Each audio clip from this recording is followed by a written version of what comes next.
Hey, y'all. Welcome to Book World Great Escape. I'm author CJ Peterson. My co-host over here is author Michael Scott Clifton. Today we have special guests down here below, Rob and Joan Carter, with their book that just came out, A Chance of a Ghost, which we'll get to in just a few minutes. Mike, how was your week? Had a great week. We visited my son in Abilene. We got there Thursday and came back on Sunday, and had a great time with Brett. And the weather was for Abilene was about 20 degrees cooler, and we had a great visit. And the only thing that's about going to Abilene from where we live in East Texas, it's a 5-hour drive one way, and it's 5 hours no matter what course that you take. So anyway, so we had a great time, and Melly and I are fixing to have a busy 2 weeks not this weekend, but the following weekend. The first 2 weekends of August have some major Comic Cons. We're going to the Bell County Comic Con in Temple, Texas, the first weekend of August. And the second weekend of August will be at the Tulsa Comic Con, or the Oklahoma Comic Con in Tulsa. Again, it's in your neck of the woods, CJ. And this will be our second year to go to the Tulsa Comic Con, first year to go to the Bell County Comic Con. And had a really good time at the Tulsa Comic Con last year, and hopefully we'll have another fabulous Comic Con. And I had my semi-annual visit with the dermatologist on Monday, and I always come back from that pleasant experience looking like a plague victim.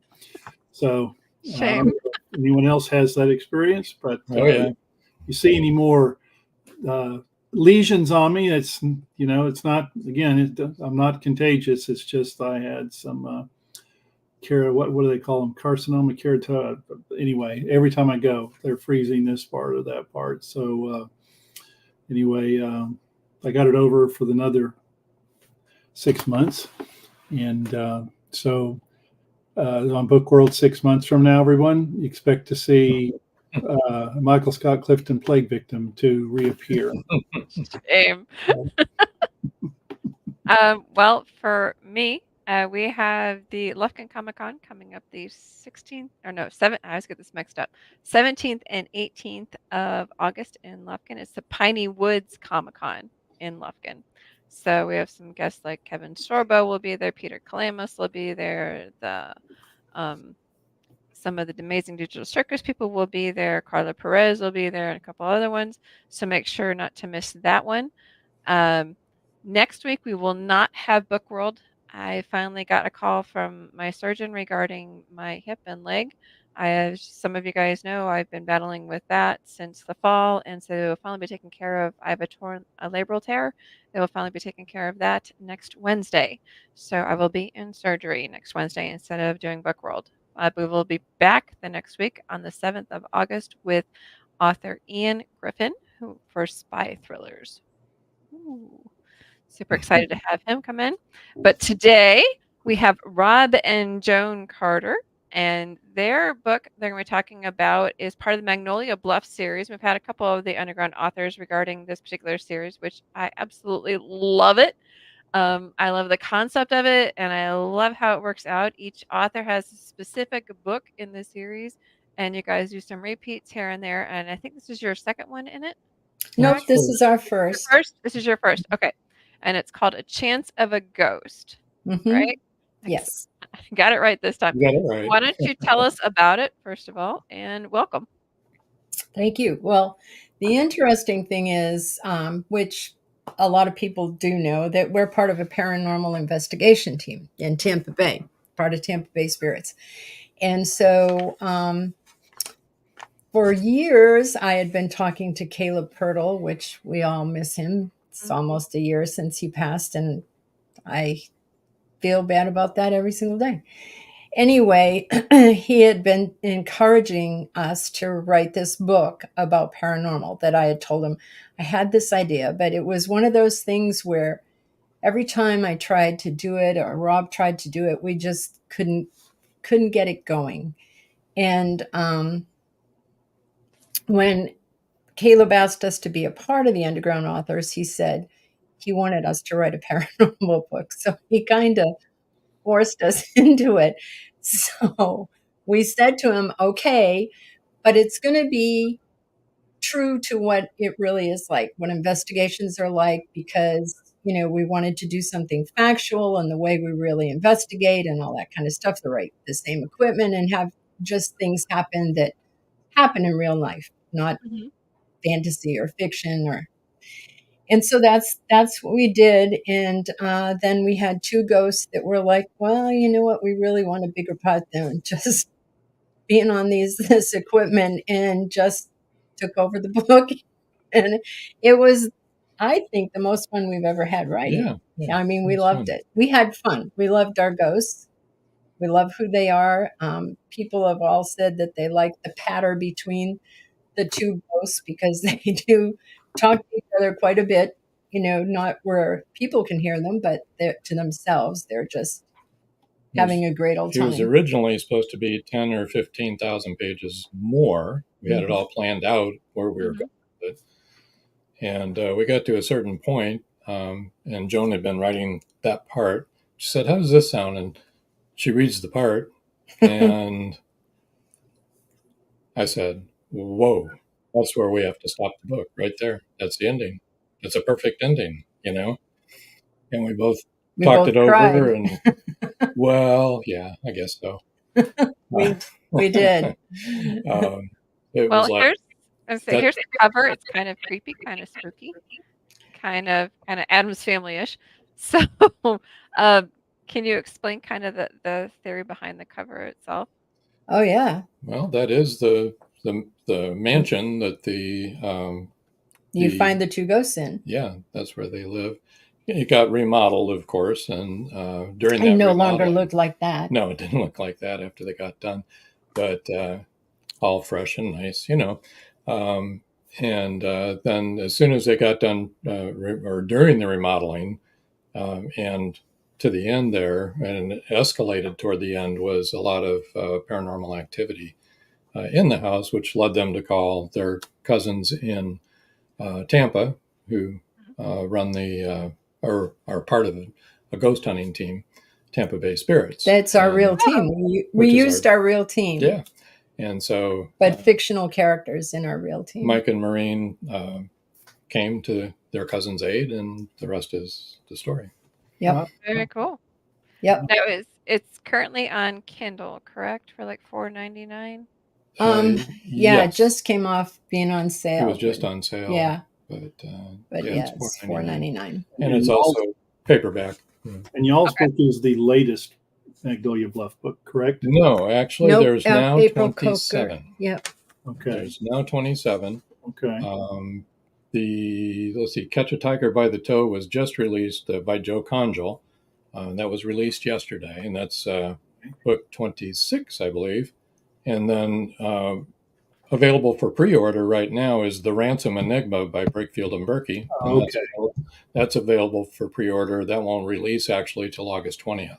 And Cindy Davis's book came out, and April Coker's came out after us, right? Yes. Yep. Mm-hmm. Cindy was the one right after us, and then April Coker. So there's now 27. So whenever they go on sale, 23. We try to put our books on sale at the same time.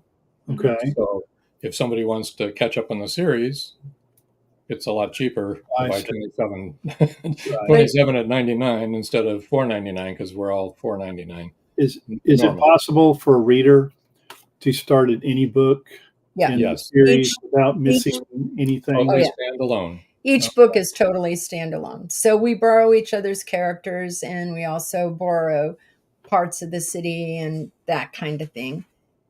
We have a no-kill list on our characters that we pass around, and then we have a kill list, which anybody can do it. And after we had finished writing this one and we'd sent out our no-kill list, I said to him, you have to add so-and-so to the no-kill list. And he said, why? And I said, because I want to kill her. So she's slated to go. Besides the kill list and the no-kill list, we have a can't kill list. And those are the ghosts, because they're already dead. Oh, that's right. Yeah. Who would have thought? Was it hard to of course, you're coming in with the 23rd book in the 23rd, series. yeah. Was it hard to catch up to, okay, like you said, the characters you can't kill? Was it hard to get up to speed as to learning what you could and could not do? 'Cause I know it's a standalone novel, but still, you have to have some sort of background. Yeah, Yeah. you're Well, writing and with the this. question is like the personalities and stuff of the different characters of the town as well. Yep. Yes. Yep. You So gotta nail that. And we all read each other's books and review them and everything. however, so. we also have an encyclopedia size Oh my gosh. thing about everybody's characters and, what they look like and what their personality is like in different venues in town and that kind of thing. It's There's a lot. map of the town and everything. So But I think it was just as difficult for us as it is for anybody else because it's a lot to keep up with. Well, I know that Mm. some people, well, like there's planners and pantsers, so sometimes people write Yes. slower than others. So how are you guys planners or pantsers? We're mostly pantsers, but mostly. we're more of a hybrid because we kind of know where we're going. Like Rob told you, we really were going to do 10 to 20,000 more words when I read him that last paragraph. And so we know where we're going, and we have a beginning and we have an end. But in between, we kind of let the characters take over because, as I said in the beginning, we were going to do this just like we do a normal investigation, and that's the way it was going to be. And then all the characters were going to be the people, the living people. But our two ghosts were like, forget that. So And they my question is, how difficult is it for those who write a little bit slower than others to stay caught up in the books as they're coming out? Do you know what I mean? Yeah, I think it's difficult for Well, we everybody. plan ahead. We have next year's. Everybody knows when their deadline is, so it's almost like publishing with a big publisher. They give you a deadline, and boom, you need to have it ready by then. What is the deadline from the? Okay, so what would be your deadline from the release of this book till the next one that you have to have released? It depends because we're not all going to write in the same month every year. So for us this time, we got April again because we needed it for our next storyline, which we had already known what it was going to be by the time we finished this book. And so for us, we got a whole year. But for other people, they might get less. And some people write really fast, so Cindy Davis. Yeah, they go ahead and sign up ahead of time. They know they're going to be able to get books done. Yep. So do you have any variants? Can you ask for any variants with that if you're maybe a faster or slower writer? In other words, can you? You mean not publish it on time? Well, can you request a longer time or a shorter time? You can. We've done some swapping back and forth with different dates. People, said, "Well, I can do it then if you want to do it then." So, there's good cooperation with the group. Yeah. Can you give us the basic premise of your book? You said something about the two ghosts and the mansion remodeling, but what's the basic storyline of yours without giving away too much? Basically, it's, of course, the house is haunted. But then, as I said, the ghosts took over, and it's about, and I won't tell you who, but it's about one ghost in particular who really wants to pass over and can't. Okay, cool. Now, you guys have other books as well. Let me bring those up. Can you kind of give us a basic idea of those particular books, Joe? Yeah.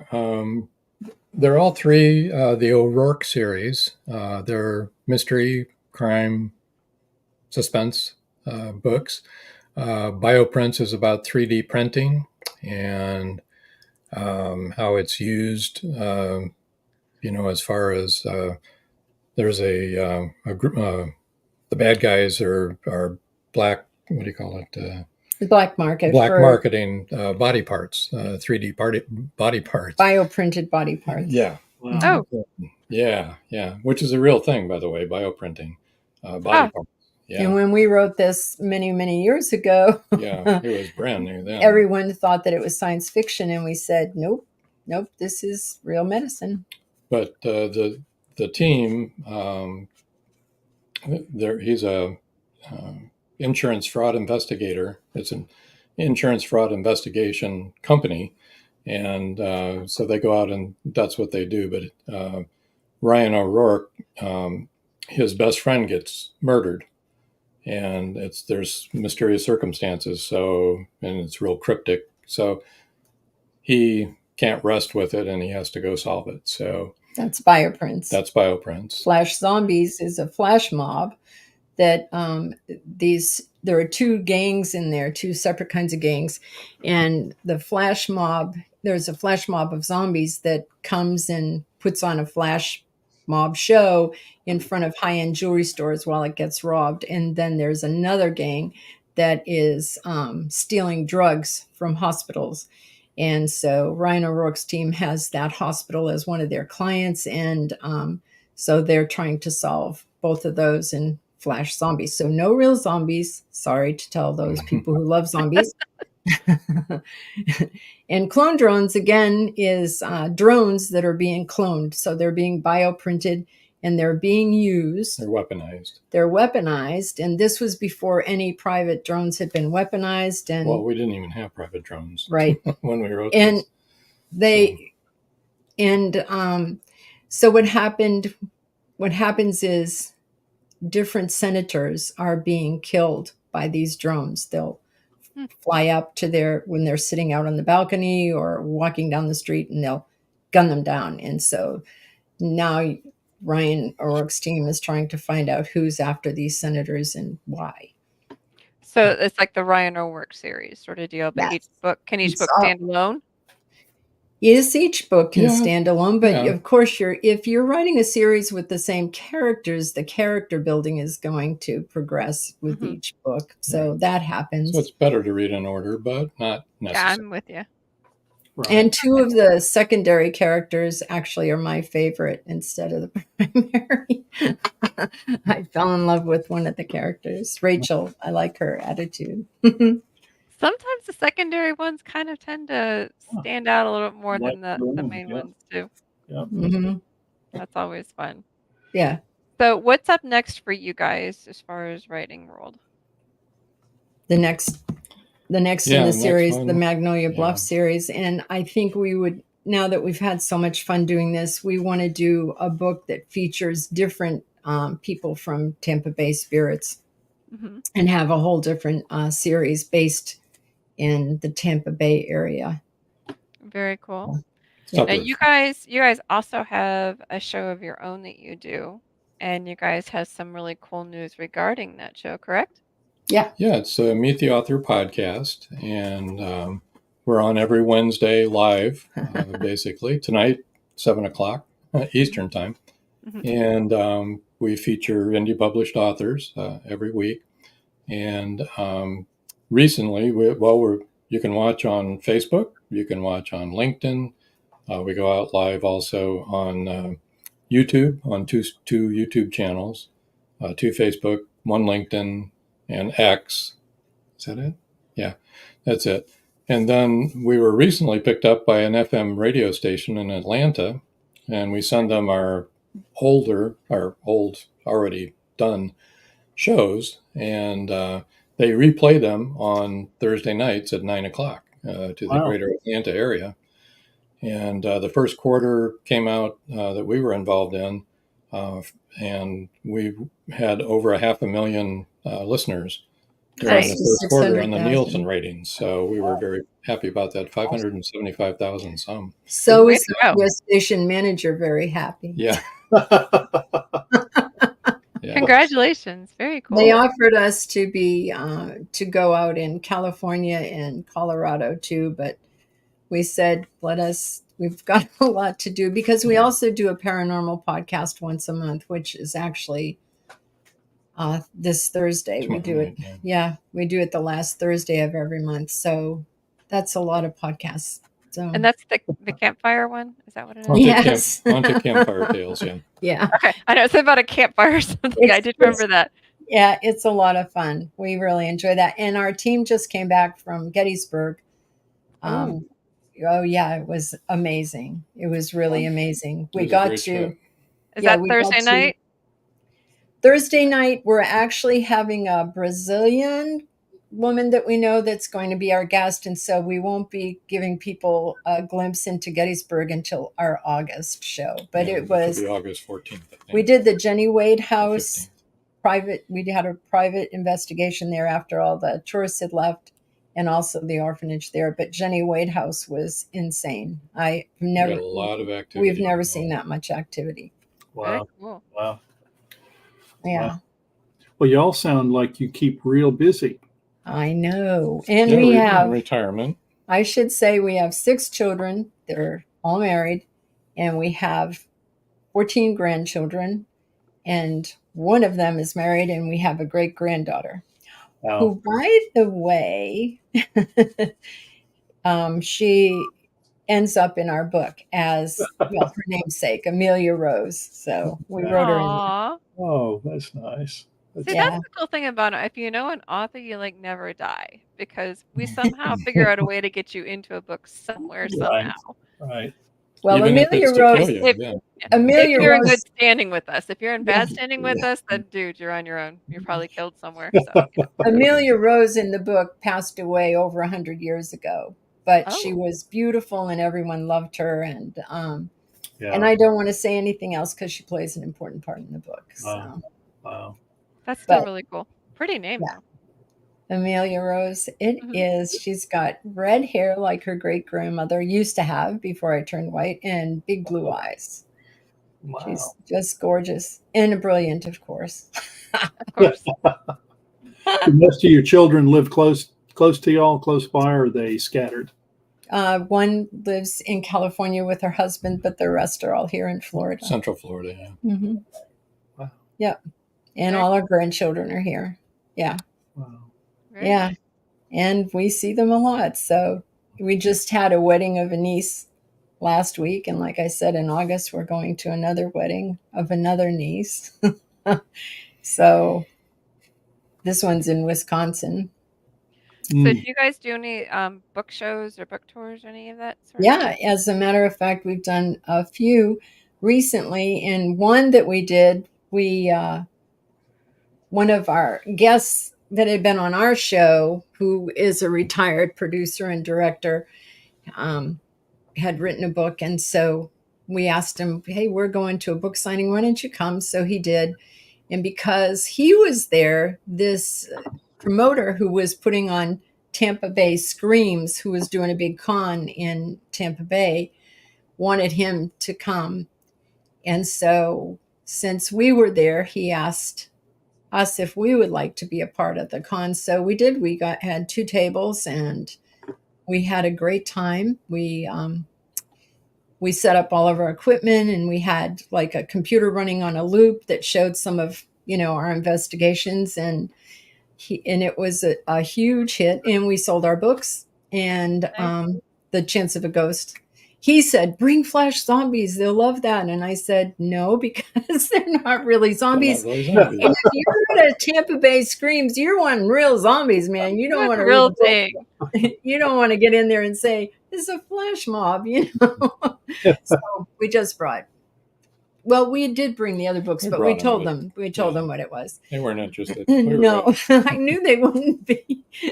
But that was fabulous. And so yeah, we're going to be doing some more cons and stuff. And I think fairs seem to be really good for you. So are you guys going to do a series about like the Tampa Bay spirits? Uh-huh. I mean, I know you're putting them into the Magnolia Bluff series, but are you going to do their own series? Yeah, Right. with different characters, so that the Magnolia Bluff characters are going to be just from Magnolia Right. Bluff. Very cool. Yeah. Do you have any idea when those are going to start to come out? No, Not real soon. I hope in the next year that we Yeah. can do it. I'm kind of curious on those. Yeah, it's really, I think it's great. 2 of our daughters have now started writing. And one of our other team members, actually one of the founding members of the team that we belong to, had so much fun at the con and everything in our book signings and stuff that she's going to be writing paranormal romance. So it's Nice. something that she loves. So she wants to write that. And we said, please do. We'll help you all we can, you know? So Very cool. I love it. We wanted to also give a shout out to Yes. Crispian, Yep. the designer, Yep. the book designer. Mhm. Yes. Crispian Thorogood with Wildwood Books in London. And we appreciate all his work. He did a great job. I think he did a beautiful job, and we won second place in all authors for mystery and thriller covers. Yeah. We missed first place by less than 20. Less than 20. So we were in first place for a while, and then we slipped down. But he did such a beautiful job. He did it exactly the way we wanted him to do it. And of course, he gives you a lot of choices. He was very easy to work with. But I think he's so talented. And we had zero problems getting them into Amazon, which is half the battle there. Yeah. If you have any, would you have any advice for anybody who wants to write a paranormal series? What would it be? I'll tell you what Caleb always told everybody. First thing you need to do is write. You need to start writing and quit talking about it and just do it. That would be the first thing. And the second thing would be, I don't think everyone that writes about paranormal is, is an investigator or knows the things that we know. So I would just say, let your imagination carry you away. You don't have to be realistic. It's a fiction. It can be fantasy. Right. You know, look at Ghostbusters. You can do whatever you want. Yeah, Ghostbusters is not realistic. But it's fun. Movies. They're totally fun movies, So the marshmallow guys. Imagination take you away. I like the little marshmallow guys. I love them. I love them. I love all of those movies. Well, they make me hungry. I didn't like the one with the girl Ghostbusters, but yeah. Well, Rob and Joan, thank you guys so much for coming on again. Thank you for having us. If you guys are interested, it's called A Chance of a Ghost. The links are down in the comments, especially over on YouTube. I'll try to get them onto Facebook as well. You can get it on Amazon, on Kindle, as well as on paperbook. And it's part of the Magnolia Bluff series. Make sure to catch those. I have pretty much almost all of them because I do try to get them when they come out of that 99-cent special on Kindle. So make sure to load your Kindle up when those come out. If you're interested in finding out more about Rob and Joan, you can head over to indiebooksource.com, and their page is books-by-rc-jp-carter. So make sure to check them out there. Again, thank you guys so much for coming on. Again, always you. Thank you guys coming on. Next week, we will not be having any book world, like I said at the beginning, as I will be having surgery. But we'll be back on the 7th of August with spy thriller author Ian Griffin. So make sure to not miss that. We'll catch you guys next week. 2 weeks. 2 weeks. We'll catch you guys then. Bye. Bye-bye.